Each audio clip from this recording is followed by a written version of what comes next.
بارگاہ رسالت مآب صلی اللہ علیہ وسلم میں ہدیہ عنایت پیش فرما رہے تھے۔ ہمارے مہمان محترم جناب حافظ عبدالقادر صاحب دامت برکاتہم العالیہ، میں نے پہلے بھی آپ حضرات کی خدمت میں گزارش کی ہے، چونکہ تعمیراتی کام جاری ہے، جگہ کچھ ترتیب میں نہیں ہے، جگہ بہت ہے، آگے آنے کی بجائے اگر آپ احباب وہاں اوپر سامنے گیلری میں بھی جگہ ہے، مسجد کے میزنائن فلور پر بھی جگہ ہے، جن احباب کو جگہ وہاں کم ہو تو اوپر تشریف لے جائیں، اوپر انشاءاللہ بہت جگہ ہے، پیچھے سامنے والی گیلری میں کافی جگہ ہے، وہاں جو ہے احباب تشریف لے جائیں۔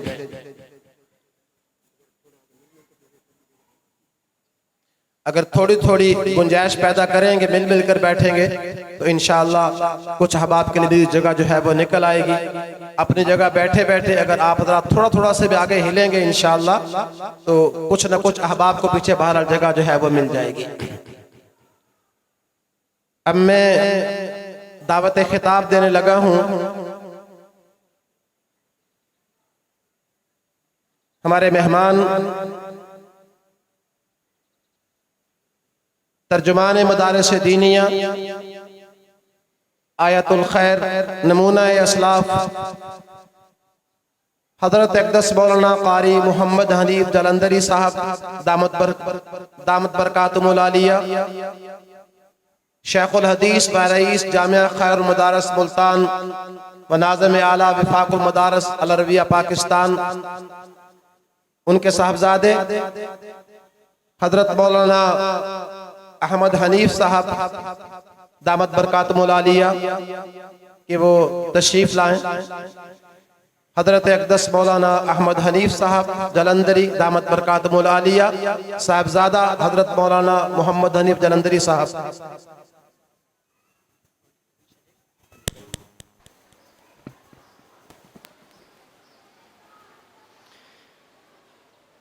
الحمدللہ وحدہ والصلاة والسلام على من لا نبی بعدہ ولا امة بعد امتی ولا کتاب بعد کتابی ولا رسول بعد رسولی، اما بعد فاعوذ باللہ من الشیطان الرجیم، بسم اللہ الرحمن الرحیم، يرفع الله الذين آمنوا منكم والذين أوتوا العلم درجات، وقال الله تبارك وتعالى إنا نحن نزلنا الذكر وإنا له لحافظون، وقال النبي صلى الله عليه وسلم يا أبا هريرة تعلم القرآن وعلمه الناس ولا تزال كذلك حتى يأتيك الموت، فإن أتاك الموت وأنت كذلك زارت الملائكة قبرك كما يزار البيت العتيق، أو كما قال النبي صلى الله عليه وسلم صدق الله العظيم وصدق رسوله النبي الأمين الكريم، ونحن على ذلك لمن الشاهدين والشاكرين والحمد لله رب العالمين۔ بزرگان محترم، برادران اسلام، اصحاب فکر و نظر، ارباب علم و دانش، طلباء کرام، علماء کرام، مشائخ عظام، السلام علیکم ورحمۃ اللہ وبرکاتہ۔ آپ نے یہ یقیناً مسئلہ سنا ہوگا کہ سلام کرنا سنت ہے اور جواب دینا واجب ہے۔ چونکہ میرے سامنے لاؤڈ سپیکر ہے، اس لیے میرا سلام آپ میں سے ہر ایک بھائی اور چچا کے کانوں تک پہنچا ہوگا۔ آپ تمام کا جواب مجھ تک تب پہنچے گا جب آپ مل کر بیک آواز بلند مجھے میرے سلام کا جواب مرحمت فرمائیں گے۔ میں اس امید کے ساتھ کہ آپ میرے بھائی اور چچا مجھے میرے سلام کا جواب عنایت فرمائیں گے، ایک بار پھر سلام عرض کر رہا ہوں، السلام علیکم ورحمۃ اللہ وبرکاتہ۔ اب میرے جن بھائیوں اور جن چچاؤں نے میرے سلام کا جواب دیا ہے، ان سے درخواست ہے کہ تھوڑا سا بھی جگہ سے ہلیں اور تھوڑا سا آگے ہو جائیں، تھوڑا سا ہلیں ضرور، اگر آگے جگہ نہ بھی ہو تو تب بھی ذرا ہل جائیے. اللہ تعالیٰ آپ کو خوب خوب جزائے خیر عطا فرمائے. بہت بہت شکریہ. جزاکم اللہ خیر. میں سب سے پہلے اس ادارہ کے محتمم حضرت مولانا طاہر عثمانی صاحب سلمہ الرحمن محمد طیب عثمانی صاحب سلمہ الرحمن الی یوم المیزان کا شکر گزار ہوں کہ انہوں نے مجھے اس بابرکت تقریب میں گفتگو کرنے کا موقع عطا فرمایا. جامعہ تعلیم القرآن و سنہ میں پہلی مرتبہ حاضری کی سعادت نصیب ہو رہی ہے. دعا ہے کہ اللہ اس بابرکت مجلس میں بیٹھنا میری اور آپ کی نجات کا ذریعہ بنائے.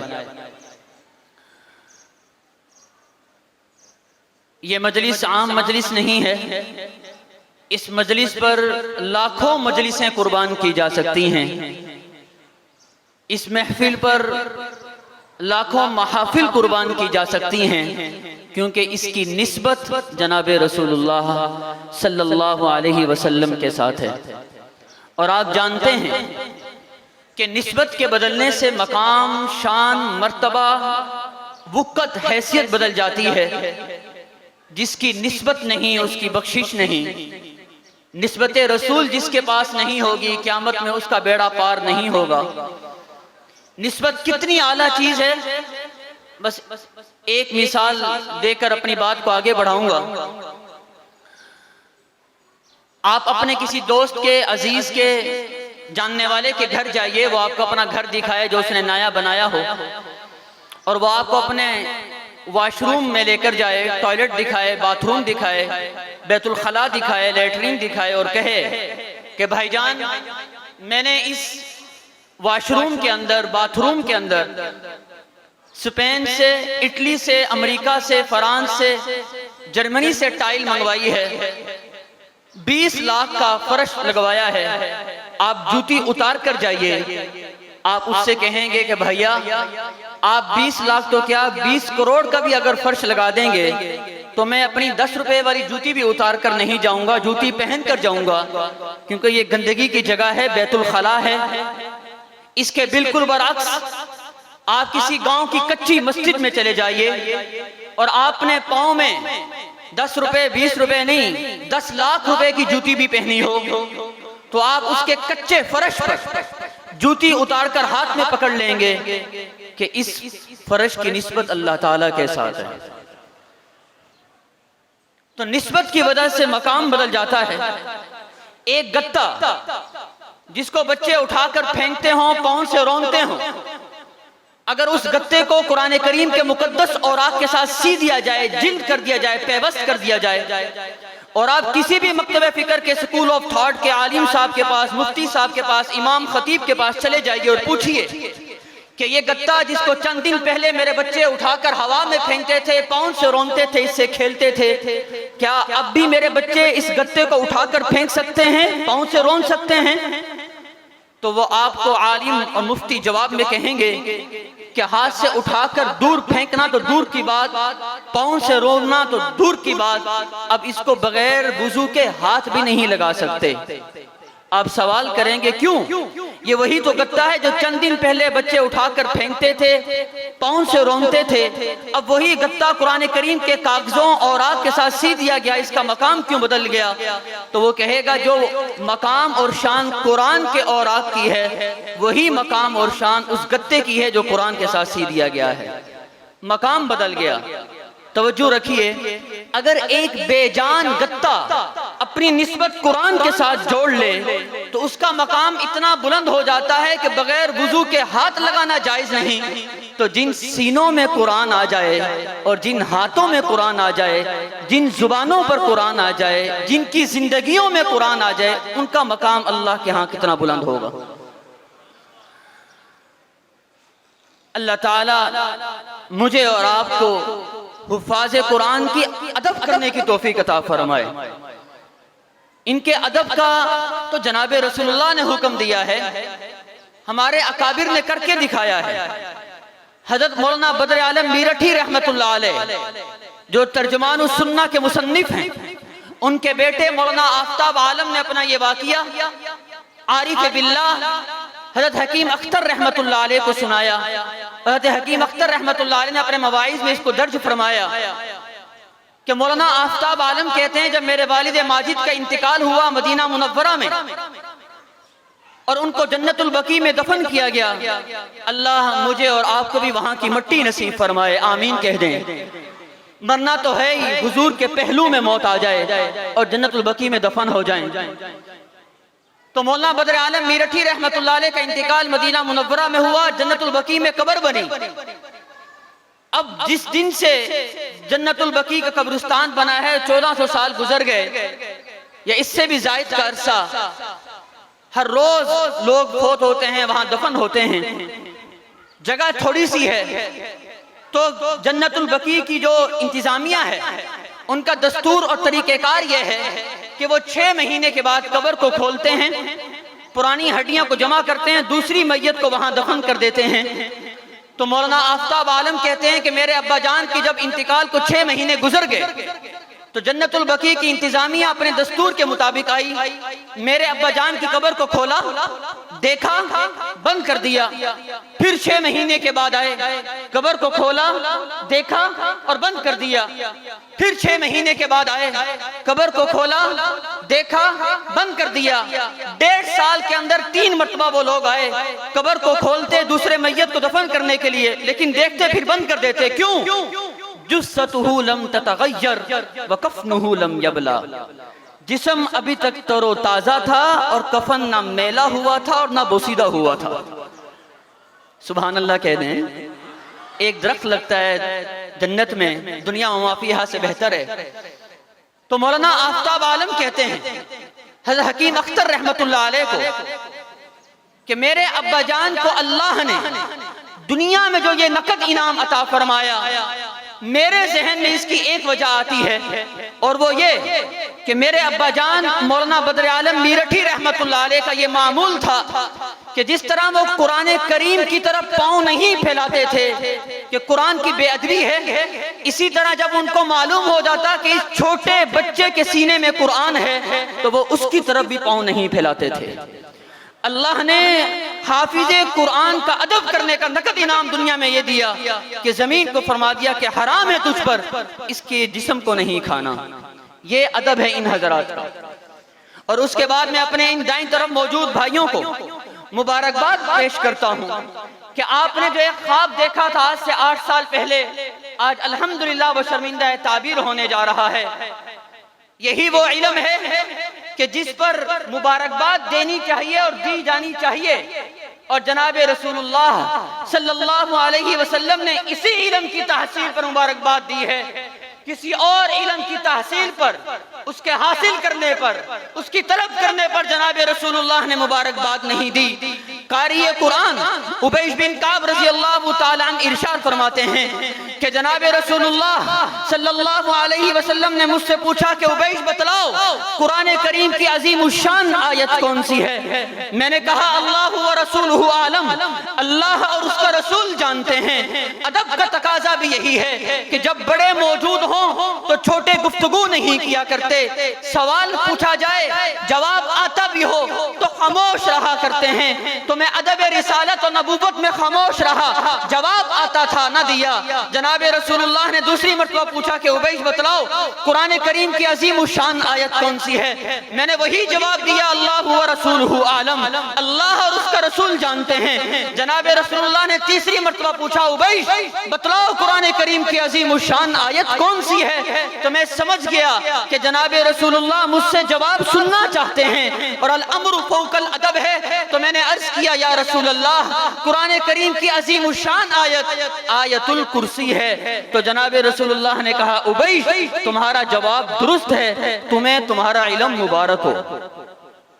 تو وہ علم جس کی تحصیل پر لسان نبوت سے کلمات تبریک صادر ہوئے ہیں، وہ سائنس کا علم نہیں ہے، وہ جغرافیہ کا علم نہیں ہے، وہ ریاضی کا علم نہیں ہے، وہ میڈیکل کا علم نہیں ہے، وہ قرآن اور حدیث کا علم ہے جو اللہ نے مجھے اور آپ کو عطا کیا ہے۔ اب مجھ پر اور آپ پر لازم ہے کہ ہم اس کی قدر کریں۔ اب تک اور اب کے بعد والی زندگی میں کیا فرق ہے، یہ بات میں اپنے آپ کو پہلے کہہ رہا ہوں اور آپ بھائیوں کی خدمت میں گزارش بعد میں کر رہا ہوں۔ اب تک آپ اور میں اپنے ان اکابر کو دیکھتے تھے اور سیکھتے تھے، اب لوگوں نے مجھے اور آپ کو دیکھ کر سیکھنا ہے۔ ہمیں اپنے عمل سے دکھانا ہے کہ ہمارا تعلق دینی مدرسے سے تھا، میرے سینے میں قرآن ہے، میں نے درس نظامی حاصل کیا ہے، میں علماء دیوبند کے عظیم الشان روایات کا وارث ہوں۔ ہمیں چیخ چیخ کر یہ نہیں پکارنا کہ میں عالم دین ہوں، میں حافظ قرآن ہوں، میں دینی مدرسے کا طالب علم ہوں، بلکہ میرا اور آپ کا عمل یہ بتانا چاہیے کہ لوگ دیکھیں تو ان کو لگے کہ یہ محمد کا امتی ہے، یہ دیوبند کا ماننے والا ہے، یہ کسی مدرسے کا فیض یافتہ ہے، اس کے سینے میں قرآن ہے۔ اس لیے کہ جس درخت پر پھل لگے ہوئے ہوتے ہیں وہ پھل لوگوں کو چیخ کر نہیں پکارتا کہ مجھ پر پھل لگے ہیں ادھر آ جاؤ، بلکہ اس کی جھکی ہوئی ٹہنیاں لوگوں کو بتا رہی ہوتی ہیں کہ مجھ پر پھل لگے ہوئے ہیں ادھر آ جاؤ۔ اللہ مجھے اور آپ کو اکابر کا نمونہ بنائے۔ اور اس کے بعد میں آپ کے والدین کو، آپ کے عزیز و اقارب کو، خاص طور پر ماں باپ کو ہدیہ تبریک پیش کرتا ہوں کہ یہ جملہ آپ نے سنا ہوگا، اور اگر نہیں سنا تو اس کو دل کی تختی پر لکھیے کہ جس زمین پر بارشیں نہیں ہوتی، جس زمین پر بارش نہیں ہوتی وہاں کی فصلیں برباد ہو جاتی ہیں، اور جس گھر میں دین نہیں ہوتا وہاں کی نسلیں برباد ہو جاتی ہیں۔ آپ کے والدین نے اپنی ذمہ داری ادا کر لی، میرے والدین نے اپنی ذمہ داری ادا کر لی ہے، اب میرے اور آپ کے ذمہ ہے کہ جو ذمہ داری ہمارے کندھوں پر آئی ہے ہم اپنی نسل کی طرف اس کو منتقل کریں۔ اور میرے بھائیوں، جو علم اللہ تعالیٰ نے مجھے اور آپ کو دیا ہے اس پر جتنا اللہ کا شکر ادا کریں کم ہے، کیونکہ یہ وہ علم ہے جو ہمیں اس سلسلۃ الذہب، اس عظیم واسطوں سے اللہ کا اور رسول اللہ کا شاگرد بنا دیتا ہے۔ میں اکنامکس پڑھ رہا تھا اپنے استاد سے، معاشیات۔ میں نے اپنے استاد سے پوچھا من علمک الاقتصادیات، who is your teacher of economics؟ استاد محترم آپ مجھے اکنامکس پڑھا رہے ہیں، یہ تو بتائیے کہ آپ نے خود کس سے اکنامکس پڑھی ہے؟ انہوں نے اپنے استاد کا نام لیا۔ میں نے کہا استاد محترم انہوں نے کس سے پڑھی ہے؟ تو میرے استاد نے کہا کہ احمد میں نہیں جانتا کہ جس نے مجھے معاشیات پڑھائی ہے اس نے کس سے معاشیات کے علم حاصل کیا۔ میں نے کہا استاد محترم میں نے اس دینی مدرسے کے اندر، اس مدرسے کی چار دیواری میں قرآن اور حدیث کا علم حاصل کیا ہے۔ میں پوری سند رکھتا ہوں کہ میں نے حدیث مبارکہ کن سے پڑھی، انہوں نے کن سے پڑھی، انہوں نے کن سے پڑھی، انہوں نے کن سے پڑھی، یہاں تک کہ آخر میں میرے ٹیچر کے طور پر، میرے معلم اور استاد کے طور پر جناب رسول اللہ صلی اللہ علیہ وسلم کا نام نامی آتا ہے۔ اس نے کہا یہ کیسے؟ میں نے کہا سنیے کہ میں نے حدیث مبارکہ پڑھی اپنے استاد محترم، والد محترم حضرت اقدس مولانا حنیف جالندھری اطال اللہ بقاءہ اور اپنے شیخ الحدیث مولانا صدیق نور اللہ مرکزہ سے، انہوں نے حدیث مبارکہ پڑھی۔ میرے جد اعلیٰ بانیہ وفاق المدارس و خیر المدارس حضرت مولانا خیر محمد جالندھری رحمت اللہ علیہ سے، انہوں نے حدیث مبارکہ پڑھی۔ محدث العصر علامہ انور شاہ کشمیری رحمت اللہ علیہ سے، انہوں نے حدیث مبارکہ پڑھی۔ شیخ الہند مولانا محمود حسن دیوبندی رحمت اللہ علیہ سے، انہوں نے حدیث مبارکہ پڑھی۔ قاسم العلوم والخیرات دارالعلوم دیوبند کے بانی مولانا قاسم نانوتوی اور قطب الاقطاب مولانا رشید گنگوہی نور اللہ مرکزہ سے، ان دونوں نے حدیث مبارکہ پڑھی۔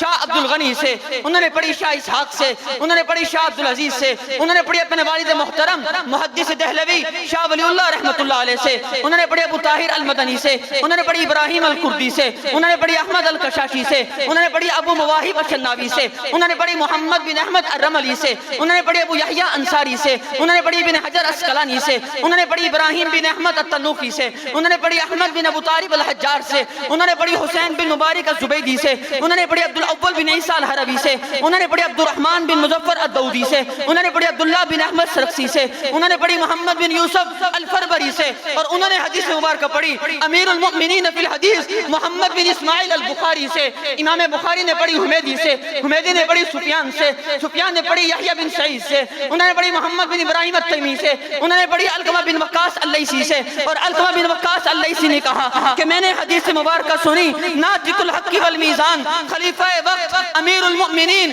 عمر بن خطاب رضی اللہ تعالیٰ عنہ سے، اور عمر بن خطاب رضی اللہ تعالیٰ عنہ نے کہا سمعت رسول اللہ صلی اللہ علیہ وسلم یقول کہ میں نے حدیث مبارکہ سنی، پڑھی، سمجھی، سیکھی جناب رسول اللہ صلی اللہ علیہ وسلم سے کہ آپ ارشاد فرما رہے تھے انما الاعمال بالنیات۔ یہ تو ایک حدیث کی سند ہے، یہ تو ایک حدیث کی سند ہے، کم و بیش 10 لاکھ احادیث ہیں جو اس امت تک صحابہ نے پہنچائی ہیں، جو میرے یہ بھائی ہر روز سند پڑھتے ہیں، میرے اکابر کے واسطے سے وہاں تک پہنچتی ہے۔ وقت نہیں کہ اس کی تفصیل میں جاؤں۔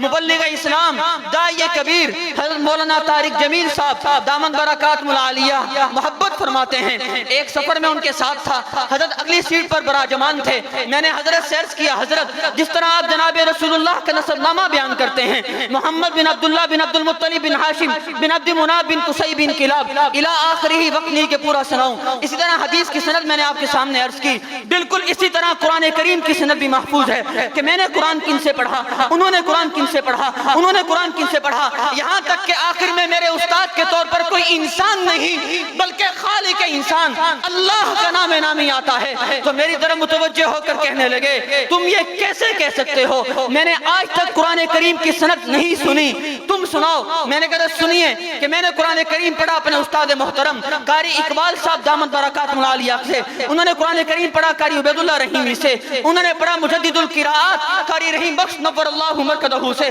انہوں نے پڑھا قاری فتح محمد سے، انہوں نے پڑھا قاری محی الاسلام سے، انہوں نے پڑھا عبدالرحمن آما سے، انہوں نے پڑھا کبیر الدین سے، انہوں نے پڑھا امام الدین الامروہی سے، انہوں نے پڑھا قاری قادر بخش سے، انہوں نے پڑھا عبدالمجید الدہلوی سے، انہوں نے پڑھا غلام مصطفیٰ سے، انہوں نے پڑھا غلام محمد الدہلوی سے، انہوں نے پڑھا عبدالغفور سے، انہوں نے پڑھا عبدالخالق المنوفہ سے، انہوں نے پڑھا شمس الدین آما سے، انہوں نے پڑھا عبدالرحمن سے، انہوں نے پڑھا قاری شہاب احمد السنباطی سے، انہوں نے پڑھا قاری شہازہ الیمنی سے، انہوں نے پڑھا ابو نصر الطبلاوی سے، انہوں نے پڑھا قاضی زکریا انصاری سے، انہوں نے پڑھا برہان الدین القلقلی سے، انہوں نے پڑھا شمس الدین ابو الخیر محمد بن الجزری سے، انہوں نے پڑھا ابو العباس احمد الحنفی الدمشقی سے، انہوں نے پڑھا ابو عبداللہ حسین سے، انہوں نے پڑھا عبدالرحمن الدمشقی سے، انہوں نے پڑھا ابو الحسن علی بن محمد السخاوی سے، انہوں نے پڑھا ولی اللہ ابو محمد قاسم الشاطبی سے، انہوں نے پڑھا ابو الحسن علی بن حزیل سے، انہوں نے پڑھا ابو داؤد سلیمان بن خلد سے، انہوں نے پڑھا ابو عمر عثمان بن سعید الدانی سے، انہوں نے پڑھا ابو الحسن طاہر بن غلبون سے،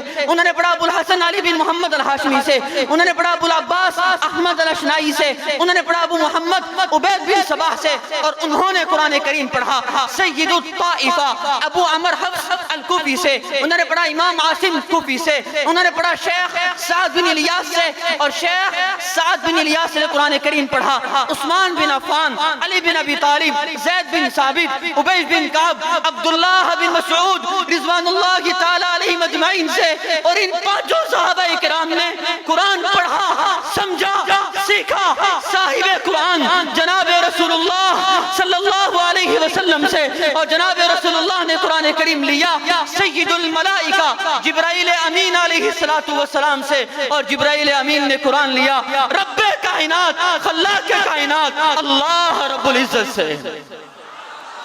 نعرہ تکبیر، نعرہ تکبیر، تاج و تخت ختم نبوت، تاج و تخت ختم نبوت، عظمت قرآن، عظمت قرآن، مدارس دینیہ، مدارس دینیہ، حضرت مولانا محمد حنیف جلندری صاحب، حضرت مولانا محمد حنیف جلندری صاحب، نعرہ تکبیر، صاحبزادہ حضرت مولانا احمد حنیف جلندری، نعرہ تکبیر۔